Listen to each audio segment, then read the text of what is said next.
नमस्कार दोस्तों, मोहित study IQ centre में आपका स्वागत है। आज हम हिंदी पेडागोजी से संबंधित इम्पॉर्टेंट क्वेश्चंस देखेंगे जो सीटेट एग्जाम्स के लिए महत्वपूर्ण होंगे। ध्यान रखिएगा, एक एक क्वेश्चंस इंपॉर्टेंट है। वीडियो को लास्ट तक जरूर देखिएगा। वीडियो अच्छा लगे तो प्लीज़ लाइक ज़रूर कर लीजिएगा। किसी भी क्वेश्चन से रिलेटेड कोई इशू हो तो आप हमें कमेंट भी कर सकते हैं। वीडियो को ज़्यादा से ज़्यादा दोस्तों तक भी शेयर कीजिएगा ताकि वो भी इस वीडियो का लाभ ले सके। चैनल को सब्सक्राइब नहीं किया तो प्लीज़ चैनल को भी सब्सक्राइब कर लेना, ठीक है। पहला क्वेश्चन है, भाषा अर्जन में बच्चे भाषा को किस रूप में सीखते हैं। तो देखिए, भाषा अर्जन और भाषा अधिगम ये दो बातें हैं जो आपको अच्छे से पता होना चाहिए। तो भाषा अर्जन जब लिख करके आए तो यहाँ पे बच्चे जो है सहज और स्वाभाविक रूप से भाषा को सीखते हैं। सहज और स्वाभाविक मतलब होता है कि बच्चा जो है अपने माता पिता के साथ जिनके साथ भी रह रहा हो तो उनके साथ अंतः क्रिया करके सीखता है। हम यूँ कह सकते हैं कि सामाजिक अंतः क्रिया से सीखता है। मातृभाषा जो भी उसकी भाषा है मातृभाषा से के रूप में सीखेगा, है ना। अनुकरण से सीखेगा, मतलब नकल से सीखेगा। अवचेतन मन से सीखेगा, अवचेतना से सीखेगा। तो ये जो कुछ पॉइंट्स हैं ये आपको पता होना चाहिए कि भाषा अर्जन में बच्चे भाषा को किस रूप में सीखते हैं। अब मैंने बताया था कि जब यहाँ पे भाषा अर्जन की बात हो रही, अब बात करते हैं भाषा अधिगम। अगर भाषा अधिगम के बारे में बताएं तो भाषा अधिगम जो होता है वो अभ्यास से सीखा जाता है। जितना ज़्यादा आप प्रैक्टिस करोगे वैसे ही आपका भाषा के संदर्भ में लर्निंग होगी। जैसे आप सीखना चाहते हैं इंग्लिश भाषा तो आपको अभ्यास की ज़रूरत होगी, उसके नियमों को जानने की ज़रूरत होगी। ध्यान रखिएगा, नियमों की आवश्यकता होगी। प्रयासपूर्ण तरीके से आप सीखते हैं तो यहाँ पे ध्यान रखिएगा, आंसर अर्जन के संदर्भ में ए होगा। और अगर अधिगम के संदर्भ में पूछा जाए तो अभ्यास और प्रयासपूर्ण तरीके से भाषा सीखी जाती है। मतलब हम लक्ष्य भाषा सीखने की हम बात कर रहे हैं, ठीक है। नेक्स्ट क्वेश्चन है, बच्चों के लिए अतिरिक्त पठन सामग्री क्यों विकसित की जाती है। तो अतिरिक्त पठन सामग्री क्यों विकसित की जाती है। बच्चे को जो है पढ़ने में रुचि जगाने और भाषा जो है ज्ञान में वृद्धि करने के लिए जो है अतिरिक्त पठन सामग्री का प्रयोग किया जाता है, या फिर बच्चे में रुचि जगाने और सामान्य ज्ञान में वृद्धि करने के लिए, या भाषा ज्ञान बढ़ाने या साहित्यकारों में रुचि जमाने के लिए, या भाषा ज्ञान बढ़ाने और सामान्य ज्ञान में रुचि जगाने के लिए। देखिए चार ऑप्शंस में क्या है, तो इसका सही आंसर होगा ऑप्शन ए।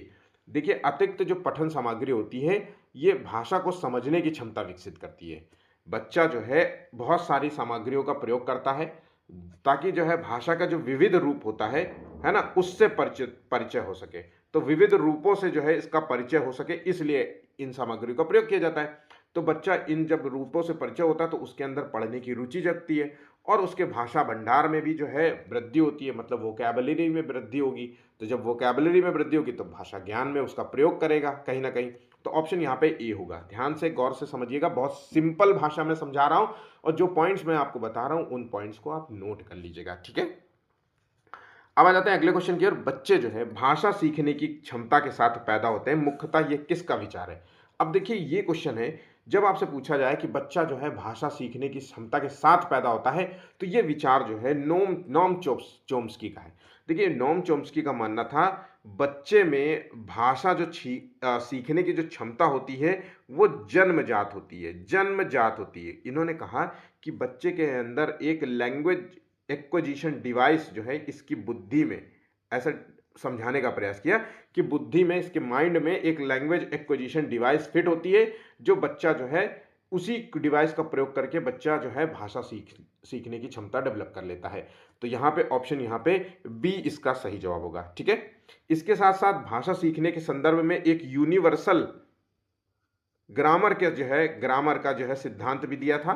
तो यू सार्वभौमिक व्याकरण का सिद्धांत किसने दिया था, नोम चोम्स्की ने। इसका मतलब है कि बच्चा जो है एक ऐसी, यूनिवर्सल का मतलब होता है कि सब जगह एक जैसी भाषा का प्रयोग। तो बच्चा शुरुआत में देखिए एक ही जैसे बबलाता है, ममा माँ पा पू ऐसे आवाज़ निकालता है ना, तो वो यूनिवर्सल ग्रामर के अंतर्गत आती है, ठीक है। तो बच्चा एक जैसी भाषा का प्रयोग करता है सभी जगह, ठीक। नेक्स्ट क्वेश्चन है, भाषा शिक्षण के संदर्भ में कौन सा कथन सही नहीं है। अब यहाँ पे शिक्षण के संदर्भ में पूछ रहा है, क्वेश्चन निगेटिव है। तो देखिए चौथे का आंसर क्या होगा, तो भाषा शिक्षण में समृद्ध भाषिक परिवेश उपलब्ध कराना आवश्यक है। भाषा की नियमबद्ध व्यवस्था को केवल जो है व्याकरण के माध्यम से ही जाना जा सकता है। भाषा शुद्धता के प्रति अत्यधिक कठोर व्यवहार नहीं अपनाना चाहिए। समृद्ध भाषिक परिवेश में बच्चे जो है स्वयं नियमों का निर्माण करते हैं। तो यहाँ पे जो सही उत्तर है भाषा शिक्षण के संदर्भ में कौन सा कथन सही है पूछ रहा है। यहाँ पे बाकी सभी तो गलत हैं, जो सही है वो है ऑप्शन ए, समृद्ध भाषिक परिवेश उपलब्ध कराना। मतलब समृद्ध भाषिक परिवेश में मतलब है कि उसको भाषा जो के संदर्भ में उसके बोलने का मौका देना चाहिए। जितना ज़्यादा वो बोलेगा, जितना ज़्यादा उसे बोलने का मौका दिया जाएगा, अपने विचारों को व्यक्त करने का मौका दिया जाएगा, वैसे ही उसका भाषा जो है डेवलपमेंट अच्छा होगा। और उसके साथ साथ बहुत सारी उसको बुक्स प्रोवाइड करनी चाहिए ताकि वो भाषा के विविध जो है रूपों से परिचय हो सके, है ना। अलग अलग लैंग्वेज की बुक्स होनी चाहिए, जैसे अगर हिंदी और इंग्लिश है तो हिंदी और इंग्लिश दोनों का पाठ पढ़ाना चाहिए बच्चों को, हिंदी और इंग्लिश दोनों का कराएं। माता पिता इसको जो है मतलब शुरुआती स्टार्टिंग से ही ये सब चीज़ें कर सकते हैं। तो समृद्ध भाषिक परिवेश का मतलब होता है यहाँ पे, बात समझ गए। तो चलिए अगला क्वेश्चन देख लेते हैं। भाषा शिक्षण को डॉट डॉट संदर्भ में रखकर देखने की आवश्यकता है। तो भाषा शिक्षण को डॉट डॉट संदर्भ में देखने की आवश्यकता है। आर्थिक संदर्भ में देखेंगे भाषा शिक्षण? नहीं। सांस्कृतिक संदर्भ में? नहीं। नैतिक संदर्भ में? नहीं। इसे देखेंगे हम बहुभाषी संदर्भ में। ठीक है, ऑप्शन यहाँ पे डी इसका सही उत्तर होगा। मतलब अगर आप भाषा शिक्षण के संदर्भ में बात करें तो बहुभाषी एक होती है। तो यहाँ पे क्या होता है कि बच्चे को एक टीचर को ये समझना चाहिए कि भाई क्लासरूम में बहुभाषी वाले बच्चे हैं, तो सबके भाषा को जो है महत्व देते हुए जो है ये सब करने की ज़रूरत है, भाषा के विविध रूपों से परिचय कराने की ज़रूरत है।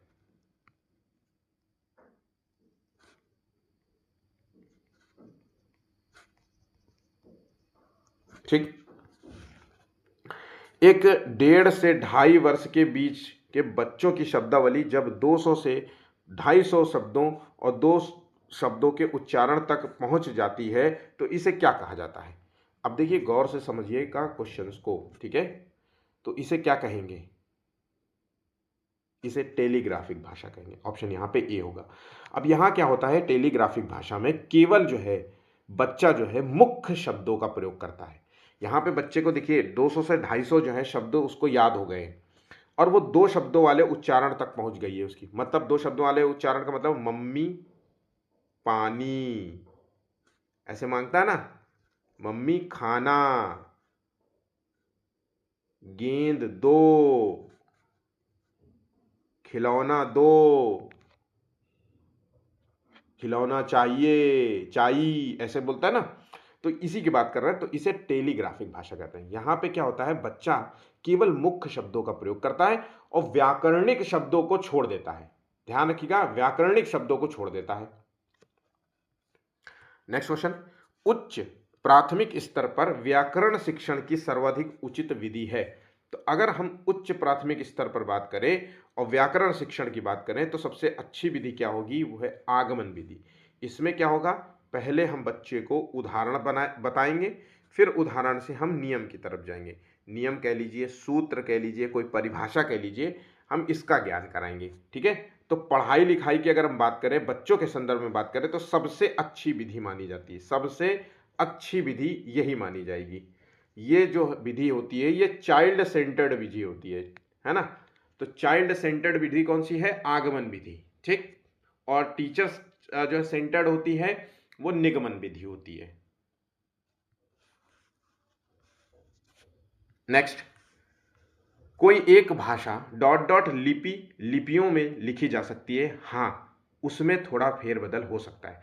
तो क्या कोई एक भाषा कई लिपियों में लिखी जा सकती है? तो बिल्कुल सही बात है, कोई भी भाषा सभी लिपियों में लिखी जा सकती है, बस उसमें थोड़ा फेरबदल हो सकता है। तो यहाँ सीमित रूप में नहीं दे दीजिएगा आंसर, बहुत सारे बच्चे सीमित लगा रहे होंगे। आंसर यहाँ पे बी इसका सही उत्तर होगा। बहुभाषिक कक्षा में बच्चों की भाषाओं को स्थान देने के लिए आवश्यक है कि, तो बहुभाषिक कक्षा क्या होता है, जहाँ पे एक से अधिक भाषा बोली जाती हो, बहुत सारे बच्चे जिनकी अलग अलग भाषाएं हों, मातृभाषाएं उनकी अलग हो, कोई हिंदी बोल रहा है, कोई इंग्लिश बोल रहा है, यही बहुभाषिक क्लासरूम है। तो यहाँ पर स्थान देने की आवश्यकता है कि जब हम जान गए हैं कि एक क्लासरूम में बहुत बहुभाषी बच्चे पढ़ते हैं तो सभी बच्चों की भाषाओं को महत्व देना पड़ेगा। ऐसा तो नहीं है कि किसी बच्चे की भाषा को जो है डिमोटिवेट करोगे कि यार तेरी भाषा तो ये है, कैसी भाषा बोलता है ये, ऐसा नहीं करना चाहिए। तो यहाँ पे जो उत्तर सही होगा, शिक्षक जो है बच्चों को उनकी भाषाओं में ही व्यवहार करने के लिए कहें, ऑप्शन सी। नेक्स्ट क्वेश्चन है, लोक गीतों को भाषा की कक्षाओं में स्थान दिया जाना चाहिए क्योंकि। अब लोक गीत क्या करते हैं, लोक गीत जो होता है वो बच्चों को उनकी संस्कृति से परिचय कराता है ना, उनकी एक क्षेत्रीय भाषा होती है उससे परिचय कराता है। तो यहां पे जो सही आंसर होगा,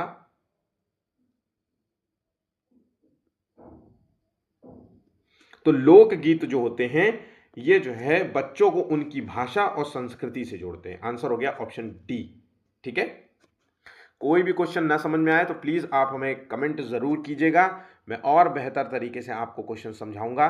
मैं फिर से एक बात बता दूं कि जैसे शब्दों का इस्तेमाल मैं कर रहा हूं, बहुत सरल भाषा में पढ़ाने का कोशिश कर रहा हूं, वो इसलिए कर रहा हूं कि आपको पेपर क्वालिफाई करना है, और क्वालिफाई करने के लिए बिल्कुल सरल भाषा में बिल्कुल व्यवहारिक शब्दों का प्रयोग करते हैं कि जो हम दिनचर्या में आपस में बोलते हैं। तो सरल उदाहरण देता हूँ, सरल शब्दों का प्रयोग करता हूँ ताकि आप समझ सकें, और जो परिभाषा मैं आपको बता रहा हूँ वो पेपर के संदर्भ में बता रहा हूँ, तो उसको नोट कर लीजिए, उसको नोट कर लीजिए, उसको रिवीजन करेंगे तो आपको जो है वो चीज़ें भूलेंगी नहीं कि इन शब्दों का प्रयोग कहाँ किया जाता है। जब आपसे क्वेश्चन पूछा जाएगा तो आप उन्हीं जो, अगर वो जो लाइन आपने लिखी है वो लाइन अगर आपके याद रही तो यकीनन जो है आपके क्वेश्चंस गलत नहीं होंगे। ठीक है, अब आ जाते हैं अगले क्वेश्चन की। स्वाभाविक अभिव्यक्ति, कल्पनाशीलता, कौशल और सोच को विकसित करना भाषा शिक्षण का एकमात्र उद्देश्य है या इसका उद्देश्य ही नहीं है, या एक महत्वपूर्ण उद्देश्य है, या किसी प्रकार की दिशा नहीं देता है।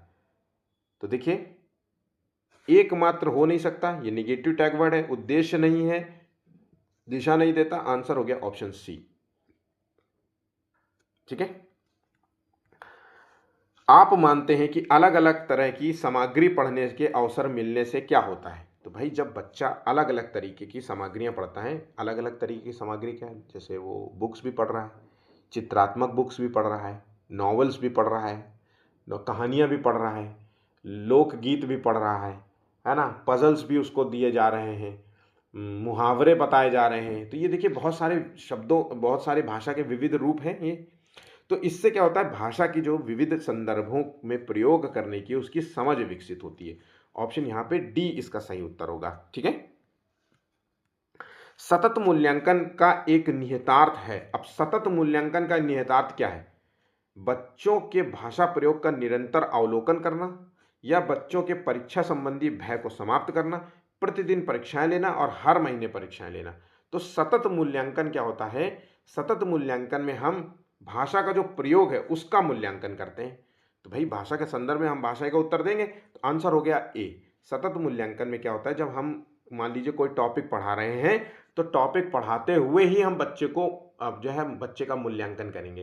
तो हम उससे मूल्यांकन करेंगे क्या, क्वेश्चन पूछ लेंगे कि तुम्हें इस कहानी से क्या समझ में आया, बट खड़े हो, stand up and tell me about the story what you learn today, ऐसा कुछ पूछ सकते हैं बच्चों से।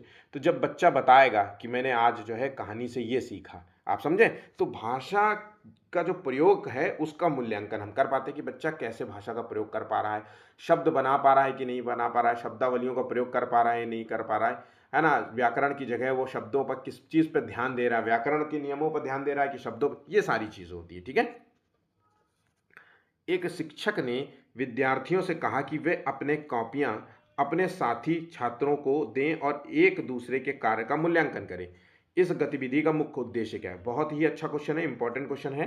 तो देखिए, जब टीचर ऐसा करता है कि भाई एक दूसरे की कॉपियां बदल देता है तो इससे बहुत सारे लाभ होते हैं। एक तो पहली बात तो बच्चे के अंदर एकाग्रता डेवलप होगी। क्या जब मैंने आपकी कॉपी ली और आपने मेरी कॉपी ली और मैंने कहा कि इसमें क्या कमियां हैं ढूंढो, तो आप दूसरे की कमियां ढूंढने के चक्कर में खूब ध्यान दोगे कि अच्छा उसने मेरी 2 कमियां ढूंढी, अबे तेरी तो मैं अभी बताता हूँ, मैं भी तेरी ये देखो गलती है, ये देखो गलती। अब दूसरे रूप में जब परिचय होगा, भाई गलतियां ढूंढेगा तो गलतियों को सुधारेगा भी, है ना, तो उसकी शब्दावलियों भी ठीक करेगा, है ना। उस शब्दावलियों को ठीक करने में कई बार वो खुद गलतियां करेगा, तो जब टीचर बताएगा कि देखो ये गलतियां तुमने भी की है, इसको ऐसे पढ़ते हैं, इसको ऐसे लिखते हैं, तो यहाँ पे बात समझ गए। तो सहपाठी के कार्य का मूल्यांकन करने की क्षमता विकसित करता है। बहुत ही सरल सा उत्तर था यहाँ पे, लेकिन बहुत सारे पॉइंट्स इसके हो सकते हैं जो मैंने आपको अभी बताए हैं। ठीक है, ध्यान रखिएगा, ऑप्शन डी यहाँ पे सही होगा। अधिगम के संदर्भ में कौन सा कथन सही नहीं है? तो अधिगम के संदर्भ में कौन सा कथन सही नहीं है? तो व्यक्ति के सर्वांगीण विकास में सहायक होता है, या ज्ञान के व्यवहारिक प्रयोग में सहायक होता है, या विषय वस्तु को रट कर याद करने में सहायक होता है। तो देखिए निगेटिव टैग वर्ड हमें मिल गया है, रट कर याद करना, तो आंसर हो गया ऑप्शन सी। यहाँ पे जो सही नहीं होगा वो ऑप्शन सी है। बाकी जो लर्निंग होता है ये संपूर्ण विकास में, व्यक्ति के संपूर्ण विकास में सहायक होता है, भाषा का जो प्रयोग होता है उसके विकास में सहायक होता है, व्यक्ति के व्यवहार में परिवर्तन लाने में सहायक होता है। ठीक है। उपचारात्मक कार्य होना चाहिए। तो उपचारात्मक कार्य का क्या मतलब होता है? उपचारात्मक कार्य का मतलब होता है रीमेडियल जो है टीचिंग कहते हैं।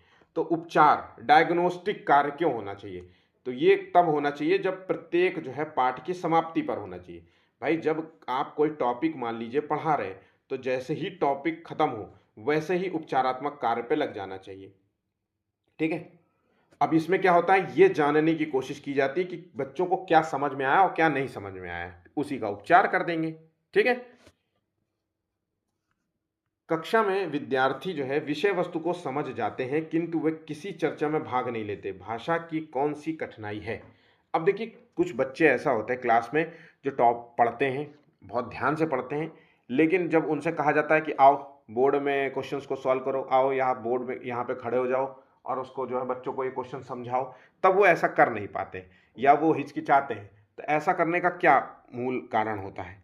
तो देखिए ऐसा करने का जो मूल कारण होता है वो है लैक ऑफ एक्सप्रेशन।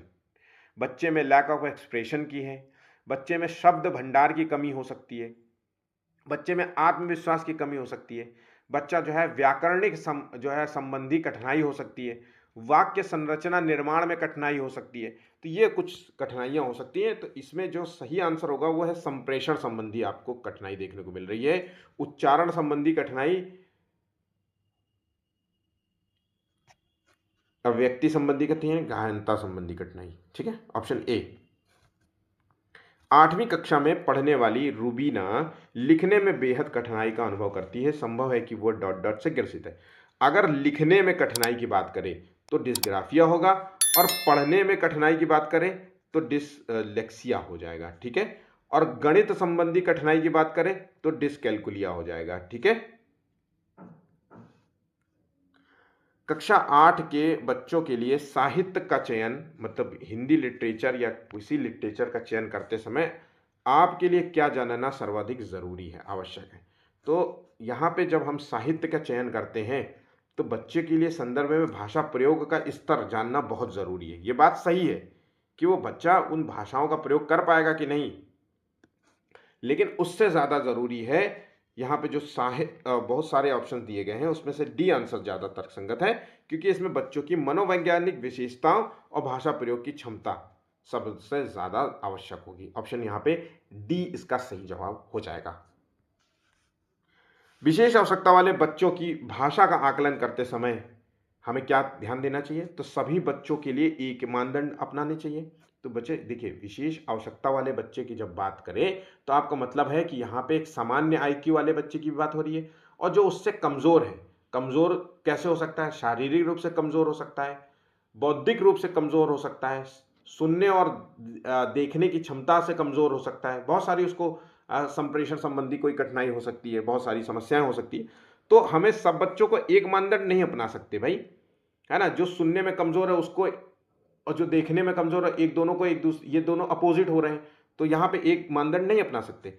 अधिक अंक देने का प्रयास करना चाहिए, ये भी गलत है उनके साथ, फिर उनकी सीखने की जो है लालसा खत्म हो जाएगी। व्यक्तिगत आवश्यकताओं का हमें ध्यान देना है, उनकी क्षमताओं का ध्यान देना है, और उसके संदर्भ में हमें भाषा का आकलन करना है। तो ऑप्शन यहाँ पे सी इसका सही जवाब हो जाएगा। पद्य, गद्य और नाटक संबंध जो है हमारी संवेदना को धार प्रदान करने के जो है साथ साथ हमारे जीवन के पहलू को समृद्ध करते हैं। तो देखिए गद्य, पद्य और नाटक हमारी जो है संवेदना को धार प्रदान करने के लिए, किस तरीके की संवेदना को धार प्रदान करने के लिए हमारे जीवन के पहलू को समृद्ध करते हैं? तो ये सांस्कृतिक और साहित्यिक जो है संवेदना को धार प्रदान करते हैं। ठीक है, ऑप्शन यहाँ पे सी होगा।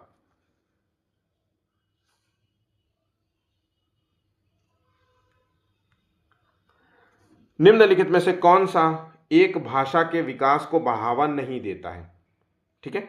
तो रोमांचकता को व्यक्त करने में भाषा का प्रयोग करना, तो ये भाषा के विकास को बढ़ावा देगा। भाई उसको रोमांच, जो भी उसने देखा समझा है उसको व्यक्त कर रहा है अपने भाषा में, तो ये भाषा के विकास को बढ़ावा देगा। घटनाओं और वार्तालाप आरंभ से अंत तक बनाने के लिए भाषा का प्रयोग करना, ये भी जो है भाषा के विकास को बढ़ावा देगा। सामाजिक संपर्क बनाने और उनको जो है निरंतर बनाए रखने के लिए भाषा का प्रयोग करना। सामाजिक वर्गीकरण हेतु भाषा का प्रयोग करना।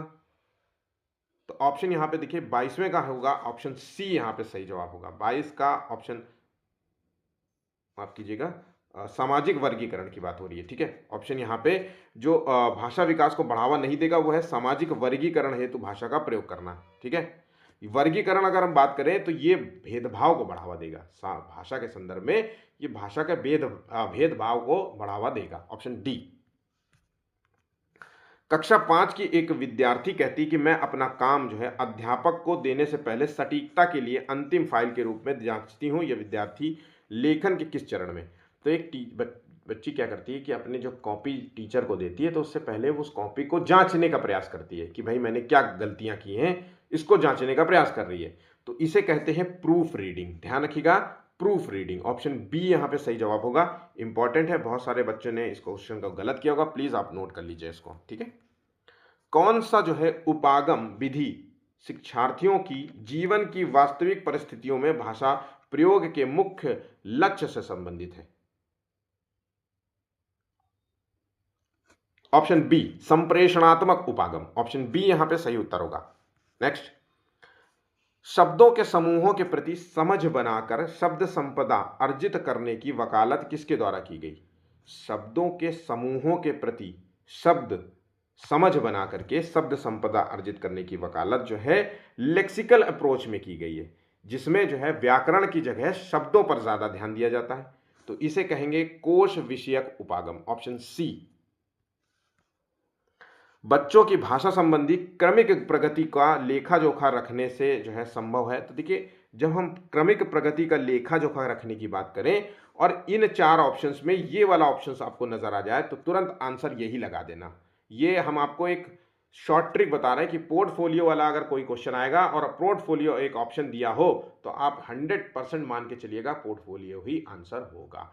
पोर्टफोलियो में क्या होता है, हम बच्चे का एक रिपोर्ट कार्ड तैयार करते हैं जिसमें हम बच्चे की जो क्रमिक जो है रिपोर्ट्स होती हैं, प्रगति की है, जो भी उसने जो भी टेस्ट हुए हैं या क्वेश्चंस हुए हैं उसका पूरा लेखा जोखा ब्यौरा होता है। फिर उसके माता पिता से वो ब्यौरा साझा किया जाता है पेरेंट्स मीटिंग में, ताकि जो है बच्चा जो है उन चीज़ों को अच्छे से मतलब पेरेंट्स के द्वारा, टीचर के द्वारा सिखाया जा सके कि क्या गलतियां हैं, देखो इसको सुधार किया जा सके। तो ठीक है, ऑप्शन यहाँ पे ए होगा। प्राथमिक स्तर पर बच्चों का पठन क्षमता का आकलन करने में किस प्रकार की सामग्री सर्वाधिक महत्वपूर्ण है? तो प्राथमिक स्तर पर बच्चों की पठन क्षमता का आकलन करने में जो सबसे इंपॉर्टेंट सामग्री होगी वो बच्चों के स्तर के अनुरूप अर्थपूर्ण पाठ्य सामग्री देना। ऑप्शन बी यहां पे सही उत्तर होगा। हिंदी भाषा शिक्षण में निदानात्मक परीक्षण का क्या उद्देश्य है? तो निदान करना।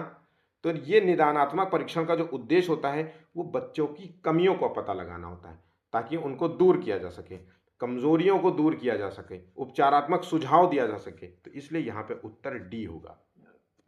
हमेशा ध्यान रखिएगा, ऑप्शन सारे पढ़िएगा, ऐसा नहीं है, हो सकता है कि ऑप्शन कई सही हो, तो इसलिए ध्यान दीजिएगा। कई बार क्या होता है हम जल्दीबाजी में केवल एक आंसर पे उत्तर लगा, एक ऑप्शन पे हम जो है टिक मार्क करके चले आते हैं, बल्कि ऐसा आपको नहीं करना है। ठीक है, राष्ट्रीय पाठ्य चर्चा रूपरेखा 2005 के अनुसार पठन कौशल से क्या तात्पर्य है? तो पठन कौशल का मतलब होता है शुद्ध उच्चारण करना नहीं होता, अक्षरों को पढ़ना नहीं होता, बल्कि होता है कि समझ के साथ पढ़ना होता है। पठन कौशल का मतलब है समझ, उसका अर्थ समझ पा रहा है कि नहीं, अर्थपूर्ण अधिगम कहलाता है। अर्थपूर्ण अधिगम, पठन कौशल का मतलब होता है अर्थपूर्ण अधिगम कर पाना। ठीक है,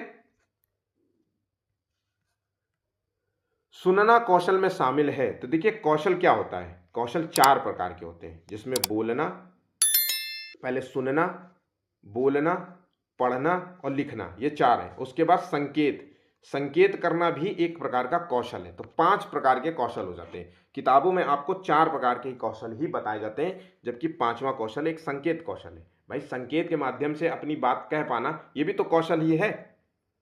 तो यहाँ पे जो सही आंसर होगा सुनना कौशल में शामिल है का मतलब होता है दूसरों की बात सुनने में रुचि और धैर्य और प्रतिक्रिया, या फिर प्रश्नों को ध्यानपूर्वक सुनने की क्षमता का विकास करना, या शांतिपूर्वक सुनना, सुने हुए शब्दों की केवल पुनरावृत्ति करना कि बात बात पर रिवाय। तो यहाँ पे मतलब होता है दूसरों की बात को धैर्यपूर्वक और सुनना, फिर उस पर प्रतिक्रिया देना अपना। ठीक है, ऑप्शन ए उत्तर सही होगा।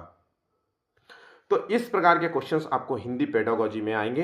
हिंदी पेडागोजी बहुत आसान है, इसको डेली पेपर्स लगाइए, यकीनन आपको 30 में से 30 आप इसमें हासिल कर सकते हैं। मैं बिल्कुल बढ़ा चढ़ा के कोई भी बात नहीं करता, 30 में से 30 जिस बच्चे ने हिंदी पेडागोजी में 30 में 30 हासिल कर लिए वो सीटेट में जो है 120 प्लस टारगेट टच कर सकता है, 100% पास कर लेगा सीटेट का एग्जाम। ठीक है, क्योंकि हिंदी पेडागोजी में ज़्यादा शब्दावलियाँ होती नहीं है। आप सीडीपी देख लीजिए, मैथ देख लीजिए, उसमें ज़्यादा है टॉपिक्स है, लेकिन हिंदी पेडागोजी में ज़्यादा नहीं है कुछ। ठीक है, तो वीडियो अच्छा लगा हो तो लाइक से शेयर कर दीजिएगा, और चैनल को सब्सक्राइब नहीं किया तो प्लीज़ चैनल को भी सब्सक्राइब कर लेना। धन्यवाद।